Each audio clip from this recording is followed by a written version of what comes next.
Hey, salut la gang, c'est Matt de Question Auto, j'espère que vous allez bien. Aujourd'hui, une petite revue du système Sync 3 de Ford. Donc, on retrouve aussi dans les véhicules Lincoln une évolution du système très intéressante pour sa rapidité, son efficacité. Et vous allez voir, c'est pour ça aussi que j'aime ce système-là. Donc, passant en revue, lorsqu'on appuie sur le bouton Home, on a vraiment une configuration qu'on voit la partie de connexion à un téléphone et on voit aussi donc la chaîne audio laquelle qu'on écoute et vous voyez la facilité aussi avec laquelle qu'on peut se connecter à un téléphone, c'est quand même assez majeur. Lorsqu'on revient vraiment à la partie Home, on a toutes ces informations-là. On a l'accessibilité donc de la carte. On a l'accessibilité au niveau de la musique qui est directement ici. Et on va avoir aussi l'accessibilité donc aux informations au niveau du téléphone, donc que ce soit appel récent, contact ou autre. Même chose aussi dans le bas, donc c'est ici que je retrouve mes différents menus. Lorsque je vais aller dans l'audio, je peux sélectionner mes différentes sources, que ce soit le CD, le iPhone, AM, FM ou lorsque je suis branché, je vais avoir une connectivité à mon appareil USB. Je peux aussi avoir mon guide des chaînes pour ce qui est de la radio satellite. Encore une fois, rapide, ça j'aime ça comme ça. Je peux syntoniser manuellement aussi un canal, bien entendu, que je connais. Donc, peut-être 2 tout de suite, ça va être mieux que 0,2.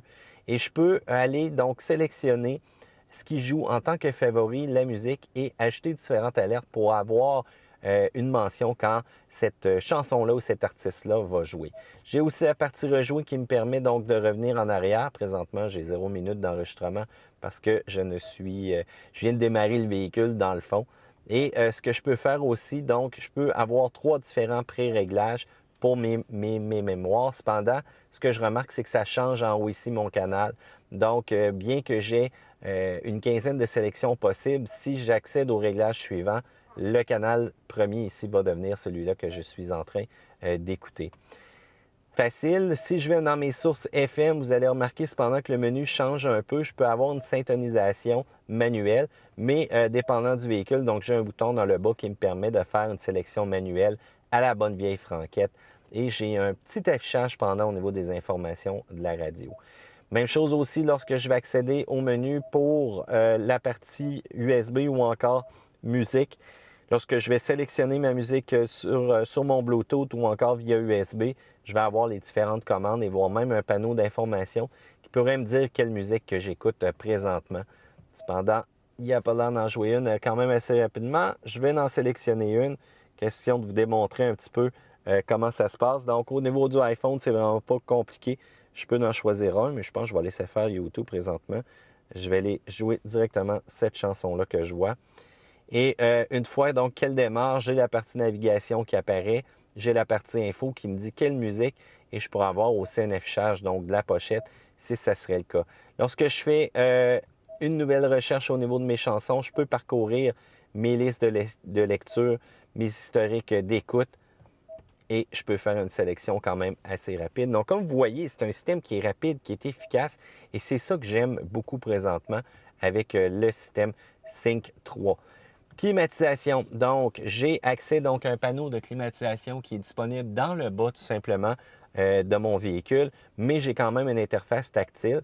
Là, présentement, c'est le Lincoln MKZ qu'on essaie, mais comme vous voyez, peu importe ce que je vais sélectionner comme température, je peux le faire aussi avec le mode manuel, mais c'est rapide, très efficace et je vais avoir accès à toute ma climatisation, donc à la moindre portée d'un petit coup de doigt comme ça du côté tactile. La partie téléphone, donc je peux avoir la consultation de mes appels récents, je peux avoir mes différents contacts aussi, je peux avoir donc mon téléphone, voir mon appareil, gérer ma liste de contacts, régler aussi la sonnerie donc du téléphone. Je pourrais en sélectionner une, faire une écoute.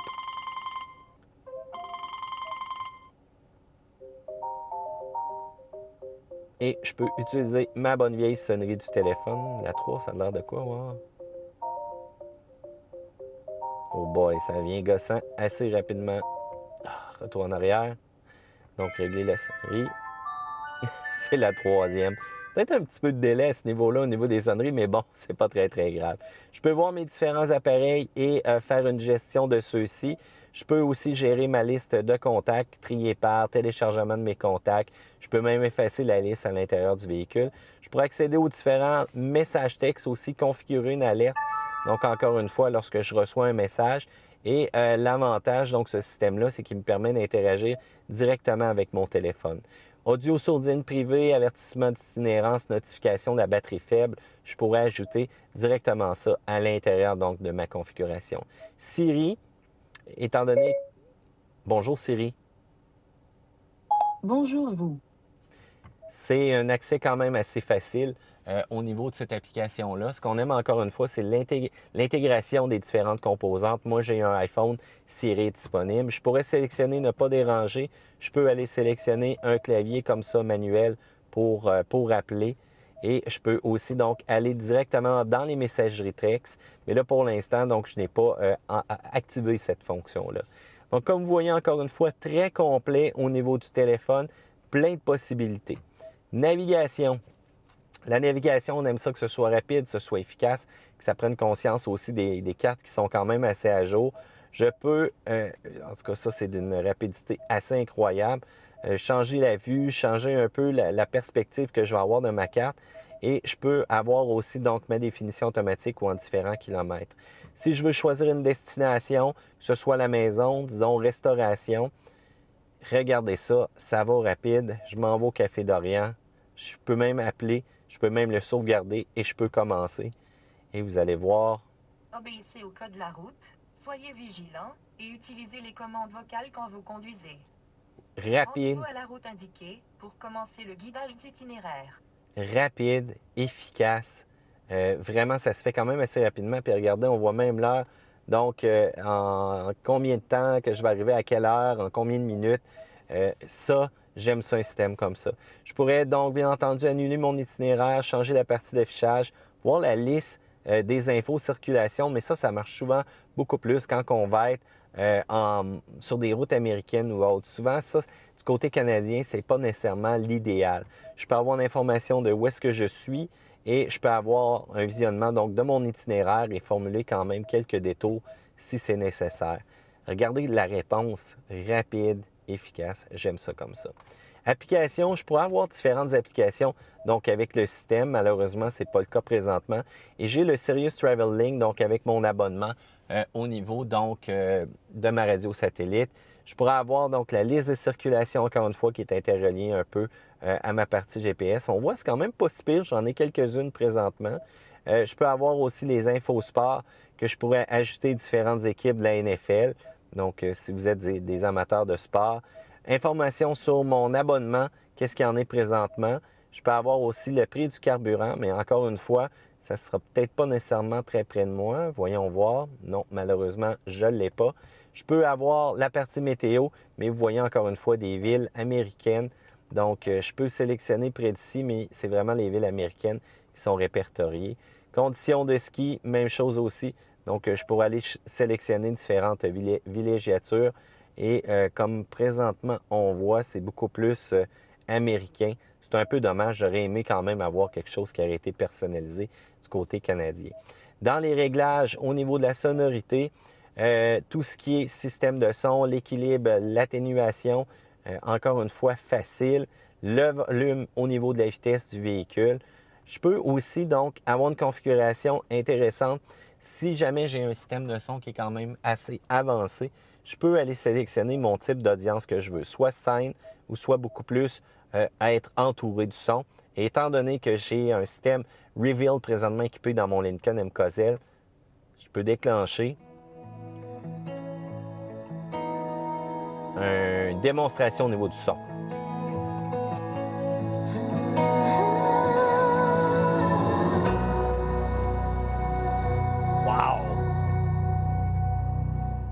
Le coup de bass est assez impressionnant, je dois vous dire. Je trippe quand même là-dessus. Au niveau de l'horloge, configuration possible, toujours mise à jour de fusion horaire réglée sur l'horloge GPS. Configuration Bluetooth aussi, qui me permet d'ajuster un appareil. Rechargez votre véhicule sur votre appareil. Et Une fois que vous avez trouvé, sélectionnez-le. Et j'ai toujours aussi l'aide qui est facilement accessible. Je sélectionne mon appareil, je peux même rechercher mon appareil ou sélectionner tout simplement Lincoln et paf, c'est fait, c'est ajouté. Donc ça se fait quand même assez rapidement. Une fois que vous avez trouvé, sélectionnez-le. Merci. Lorsque je vais revenir donc à la configuration Bluetooth et faire voir mes appareils, Si jamais je veux faire une gestion, là, mon téléphone vient de se relier à nouveau.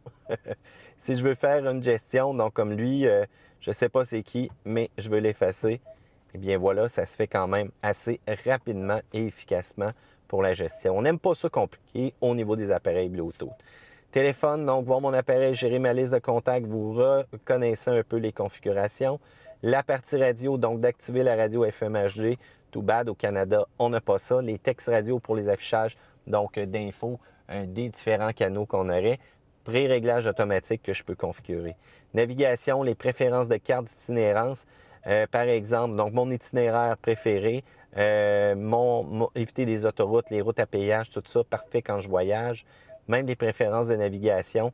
Donc, je peux configurer qu'est-ce que je préfère. Donc, voix et tonalité, voix seulement ou juste une tonalité. Pourquoi pas garder la petite voix de la madame quand même assez sexe. Les applis mobiles, je peux les activer ou encore les désactiver, mais pour l'instant, de mon côté, je n'en ai pas. Donc, je n'ai pas accès à ces différentes tuiles-là. Du côté général, la langue, la distance, la température, les bips, la mise à jour aussi du système automatique qui requiert une connexion Wi-Fi. Et je peux avoir donc la propos de Sync, les différentes versions donc, du logiciel que j'utilise présentement. Lorsque je reviens à la partie donc assistance 911, je peux l'activer ou la désactiver si jamais j'ai un impact. Je peux déclarer que j'ai besoin automatiquement d'un appel. Je peux configurer aussi du Wi-Fi, donc les réseaux qui seraient disponibles. Comme vous voyez, ce n'est pas très compliqué. J'appuie dessus. Il va y avoir une connexion qui va être faite avec le Wi-Fi, donc que ce soit de votre maison ou encore peu importe du Wi-Fi qui serait disponible de votre côté, qui va donner une accessibilité, donc encore une fois, à des mises à jour, à différentes applications aussi que vous pourrez choisir. Préférence d'Apple CarPlay. Donc, toujours activé, affiché une fois qu'il est connecté. Même chose Android Auto, je supporte les deux systèmes. Configuration véhicule, code du clavier de porte. Donc, sur la porte présentement au niveau de mon véhicule, j'ai un code que je peux définir pour entrer tout simplement donc, dans le véhicule. Donc, pour l'instant, ça me prend mon code d'usine. Je peux régler ma caméra aussi avec les aides de système et je peux activer un petit délai pour voir plus longtemps la caméra. Numéro de série du modem, directement ici que ça se passe. Pour l'affichage, donc luminosité, les modes, l'intensité lumineuse, c'est par là que ça se passe. Les commandes vocales, je peux avoir un mode avancé. Ce mode avancé-là, donc, il va supprimer de nombreux messages d'aide vocale puis me permet de commencer à parler plus tôt si jamais je suis habitué. Confirmation de téléphone puis la liste des différentes commandes que je peux accéder. Un mode valet, ça, c'est toujours cool. Donc, ça va permettre de restreindre donc, différents accès aux véhicules, différentes fonctions. Et ça, on aime ça. Personne n'aime le valet qui se promène puis qui fait n'importe quoi avec notre véhicule. Je peux changer l'éclairage ambiant avec une tonne de couleurs. Et je peux avoir mon ajustement de siège ainsi que mes sièges massage directement au travers de ce menu-là. Donc, encore une fois, la personnalisation, c'est quand même très bien. Si je branche donc mon téléphone, que ce soit de type Android ou encore Apple, une fois que je vais l'avoir branché comme ça, directement avec le fil, je vais avoir la possibilité d'accéder aux différents menus. Donc là, présentement, ce qu'on voit, c'est le Apple CarPlay que j'ai. Donc, je vais voir qu'est-ce qui est à l'écoute. Je vais voir aussi qu'est-ce qui va être en train de jouer. Donc, je peux faire les modes répète ou encore les modes aléatoires. Et je peux avoir quand même une sélection un peu plus précise donc au niveau des différents artistes que j'ai sur mon téléphone. Et quand ça vient le temps de sélectionner une chanson, ça se fait à la vitesse de la lumière. J'en reviens pas. Je trouve ce système-là tellement efficace, surtout lorsqu'on est connecté. J'appuie sur le bouton pour revenir au choix. Vous allez remarquer cependant que quand j'appuie ici, ça a changé. Il y a des petits ronds tout simplement ici qui me permettent donc d'accéder au téléphone, mais c'est le menu téléphone de mon appareil. Donc mes récents, mes contacts, mes différents claviers, voire même ma messagerie que je pourrais accéder. Je vois aussi donc là ma force de réseau signal. Je peux accéder à ma musique, ça a changé le menu aussi. Et je peux accéder à plan, donc le plan qui a changé du côté donc de la carte. C'est plus nécessairement le GPS que j'ai, c'est vraiment le plan au niveau de mon téléphone. Même mon menu maison, regardez, il a été modifié donc pour donner un affichage beaucoup plus maison au système Apple CarPlay. C'est un système que j'aime, c'est un système qui est efficace, c'est un système aussi qui va s'intégrer avec les différentes applications que vous avez d'installer sur votre téléphone. Donc, encore une fois, un système qui est intéressant, un système qui nous en donne pour notre argent, puis un système qui connecte avec le conducteur. Là, ce qu'on entend, en tout cas, vibrer, c'est présentement le siège massage qui s'est enclenché pour notre ami le passager. C'est pas nécessairement ce qu'on veut, surtout qu'il n'y a personne présentement, mais c'est pas grave. Eh bien voilà, présentement, ça fait pas mal le tour. Donc, au niveau du système Sync 3 qu'on retrouve dans Ford ou qu'on retrouve dans les appareils Lincoln. La question maintenant, c'est comment vous trouvez ce système-là. Est-ce que vous l'aimez? Quel est votre système préféré, vous, de votre côté pour votre véhicule? Est-ce que vous servez de toutes les différentes fonctions qu'on retrouve à l'intérieur? Matt veut vous entendre. N'hésitez pas à commenter dans la section ci-bas. N'oubliez pas non plus de faire le pouce en l'air si vous aimez cette petite vidéo-là. Et n'oubliez pas de vous abonner aussi dans le coin en haut, donc au niveau de la chaîne Questions Auto, parce que vous allez avoir des notifications des autres vidéos qu'on va avoir pour vous. Alors, Matt vous dit à la prochaine fois pour une autre vidéo de Questions Auto.